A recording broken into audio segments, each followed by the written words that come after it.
नमस्कार। मैं आशीष राठौर आपका फिर से एक बार स्वागत करता हूं। जब से इलेक्शन कमीशन ऑफ इंडिया ने लोकसभा चुनाव का डेट ऐलान किया है, तब से पश्चिम बंगाल की मुख्यमंत्री ममता बनर्जी की समस्याएं और बढ़ चुकी हैं।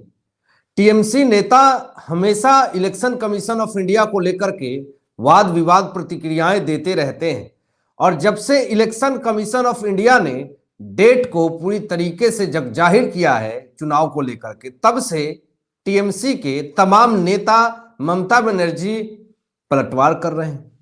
इस पे कांग्रेस और बीजेपी पूरी तरीके से खुश हैं। और दिक्कत क्या हो गई है, समस्या क्या हो गई है ममता बनर्जी की, ये आपको बताते हैं इस वीडियो में। दोस्तों, जब से शाहजहां शेख की गिरफ्तारी हुई है, टीएमसी नेता की जब से गिरफ्तारी हुई है, तब से ममता बनर्जी के दिन अच्छे नहीं चल रहे हैं। कभी अचानक खून की कमी हो जाना, चक्करें आ जाना, सीढ़ी पर से गिर जाना, शुभेंदु अधिकारी बीजेपी के नेता के तरफ से तंज कस देना, ये नोकझोंक तो ये आम बात सी हो गई है। लेकिन शाहजहां शेख की गिरफ्तारी एक बहुत बड़ा मुसीबत का कारण बन चुका है ममता बनर्जी के लिए। आज क्या हुआ कि सीबीआई ने संदेश खाली में पूरी तरीके से हमला कर दिया, ईडी ने भी हमला कर दिया, और ये शाहजहां शेख की गिरफ्तारी को लेकर के ये पूरा मामला था। और दोस्तों, यहां पर शाहजहां शेख का भाई आलमगीर और उसके साथ साथ दो और अन्य हैं, मफौजर मोल्ला और सिराजुल मोल्ला, इन तीनों को गिरफ्तार कर लिया है पूरी तरीके से। और इन तीनों की गिरफ्तारी से पूरी तरीके से टीएमसी में सन्नाटा पसरा हुआ है। अदालत में सीबीआई इन तीनों को ले गई थी और इसके पहले इन तीनों से पूछताछ भी की है, इनकी कुटाई भी की है, सारा इनका अच्छे से इंतजाम भी किया है। इसके पहले शाहजहां शेख के ठिकानों पे सीबीआई का छापामारी भी चला और दस्तावेज भी जब्त हुए, इलेक्ट्रॉनिक गैजेट्स भी जब्त हुए, उसमें बहुत सारे सबूत भी इकट्ठा हुए हैं, और ऐसे ऐसे सबूत इकट्ठा किए हुए हैं कि पूरी तरीके से ममता बनर्जी सरकार में हड़कंप मच चुकी है। दोस्तों, एक समस्या और जो सिर पे आ गई है पश्चिम बंगाल की मुख्यमंत्री ममता बनर्जी के लिए, मामला यह है कि पश्चिम बंगाल में लोकसभा का चुनाव 7 चरण में होगा। इसको लेकर के पूरी तरीके से वाद विवाद खड़ा हो चुका है। अब इसको लेकर के क्या विवाद खड़ा हो रहा है, समस्याएं क्या हो रही हैं कि 7 चरण में आप चुनाव क्यों करेंगे। देखिए, आपको बता देते हैं कि 19 अप्रैल से 1 जून तक चुनाव चलेगा 42 निर्वाचन क्षेत्रों में।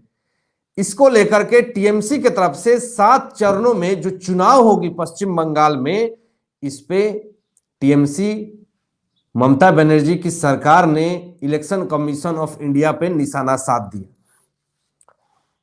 और आवाज उठाना शुरू कर दिया कि बड़े राज्यों में 1-2 चरण में चुनाव हो रहा है और पश्चिम बंगाल में आप 7 चरण में क्यों चुनाव कर रहे हैं। मतलब खुद से टीएमसी के नेता ये दिखाने की कोशिश कर रहे हैं कि पश्चिम बंगाल छोटी राज्य है। अरे अच्छी बात है कि आप 7 चरणों में चुनाव हो रहा, इसमें ज्यादा सिक्योरिटी मिलेगी जनता को और आसानी से चुनाव होगा। लेकिन आप सुनिए, ममता बनर्जी की सरकार क्या आरोप लगा रही है। आरोप लगा रहे हैं कि 7 चरणों में चुनाव कराने के लिए भाजपा की पार्टी को धनबल का इस्तेमाल करने में मदद मिलेगा। अब किसको कितना क्या मदद मिलेगा 7 चरण में चुनाव करने पे, ये तो अभी थोड़े देर में पता चल जाएगा। लेकिन आपने आरोप तो सुन लिया ना। मैं आपको बता दूं दोस्तों कि पिछली बार भी 7 चरण में चुनाव हुआ था पश्चिम बंगाल में। क्या हुआ? कुछ नहीं हुआ, कोई घटना नहीं हुई। लेकिन इस बार क्या हुआ ऐसा और क्या स्थिति बन पड़ी है कि ममता बनर्जी की सरकार पूरी तरीके से इलेक्शन कमीशन ऑफ इंडिया को टारगेट कर रही है और भाजपा को टारगेट कर रही है कि पश्चिम बंगाल में 7 चरण में चुनाव किया जा रहा है, इसमें भाजपा को धन बल राशि कमाने में मदद मिलेगी। मुझे तो यह साफ तौर पे प्रतीक हो रहा है कि अब टीएमसी को यह लगने लगा है कि हमारा लोकसभा चुनाव भी हाथ से जाएगा और विधानसभा चुनाव भी हाथ से जाएगा।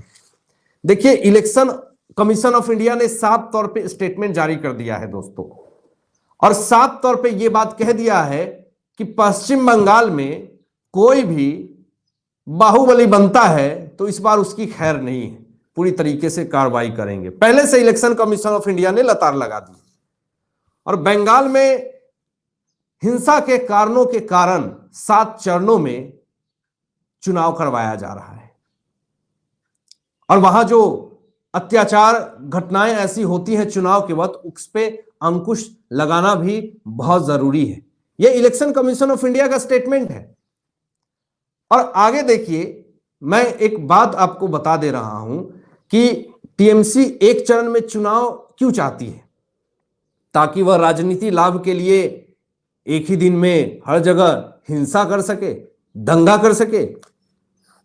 स्टेट पुलिस क्या करती है आप सब जानते हैं और कितना गवर्नमेंट के फेवर में काम करती है ये भी आप जानते हैं।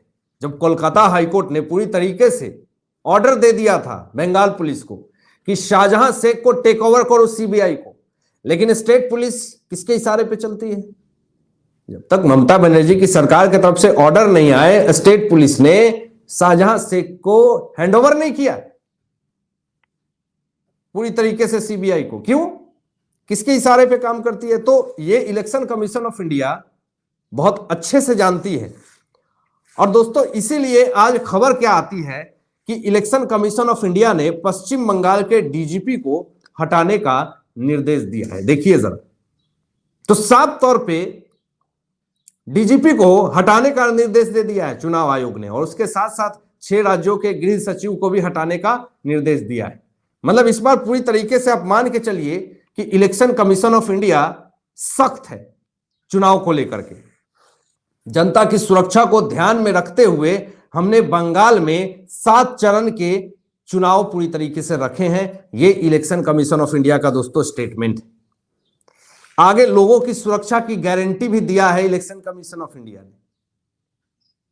तो इस बार जो ये बाहुबली बन करके जनता को गुमराह करके और जो मतदान जहां होती है वहां पे तमाशा करके इस बार कोई भी हादसा नहीं कर पाएंगे, अपनी मुसीबत खुद बढ़ाएंगे। लेकिन आप समझिए कि जब से इलेक्शन कमीशन ऑफ इंडिया ने लतार लगानी शुरू कर दी है ऐसे लोगों को पश्चिम बंगाल में, तो पश्चिम बंगाल में टीएमसी के लोग पूरी तरीके से एक्टिव हो गए हैं।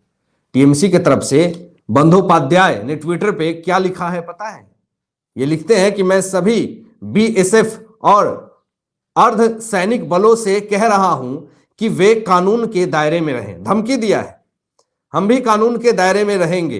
अगर अर्ध सैनिक बल डराने की कोशिश करते हैं तो मैं यहां हूं। मतलब पूरी तरीके से धमकी दे दिया और टारगेट किया कि ज्यादा धमकी न दे और डराए नहीं बीएसएफ और अर्धसैनिक, नहीं तो मैं यही हूं, अच्छे से आपकी आरती उतार दी जाएगी।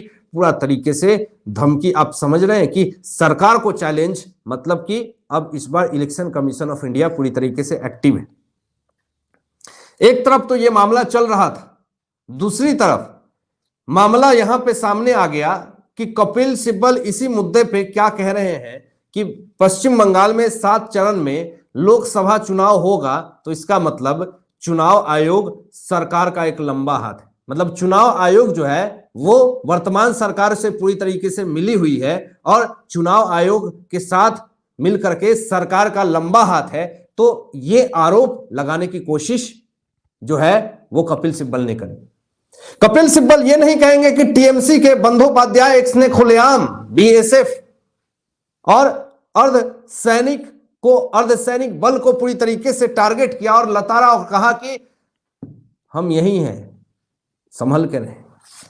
एक बार भी एक वकील होकर के इनको ये दायित्व नहीं बना कि हमें इस तरह से इलेक्शन कमीशन ऑफ इंडिया को डराया, तो इस पे हमको कुछ प्रतिक्रिया देना चाहिए।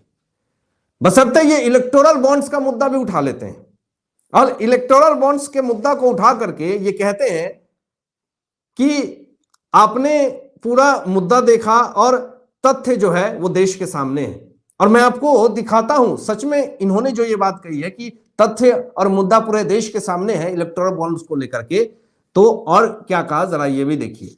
कपिल सिब्बल कहते हैं कि आप किसी व्यक्ति पर छापा मारते हैं, किसी व्यक्ति के खिलाफ ईडी की कार्रवाई शुरू करते हैं, कुछ महीनों के भीतर वह चुनावी बॉन्ड खरीदता है और इन्हें सत्ता में पार्टी को दे देता है। अब कपिल सिब्बल के स्टेटमेंट के हिसाब से अब मैं आपको एक खबर दिखा रहा हूं और इस खबर को देखने के बाद आप ये समझ जाएंगे कि माजरा क्या है।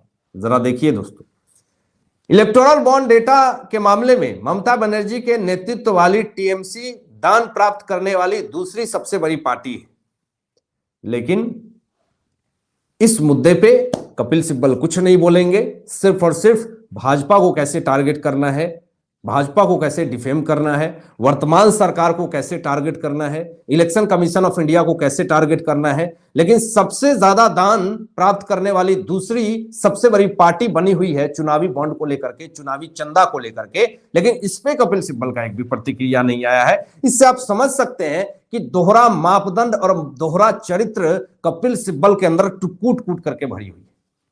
अब आप क्या सोचते हैं दोस्तों, इन तमाम मुद्दों पे अपने विचार व्यक्त कीजिएगा और ऐसे ही लेटेस्ट अपडेट पाने के लिए इस चैनल को सब्सक्राइब करके बेल आइकन प्रेस कर लीजिएगा और अपने दोस्तों में शेयर कीजिएगा। Thanks for watching my video. जय हिंद, सत्यमेव जयते।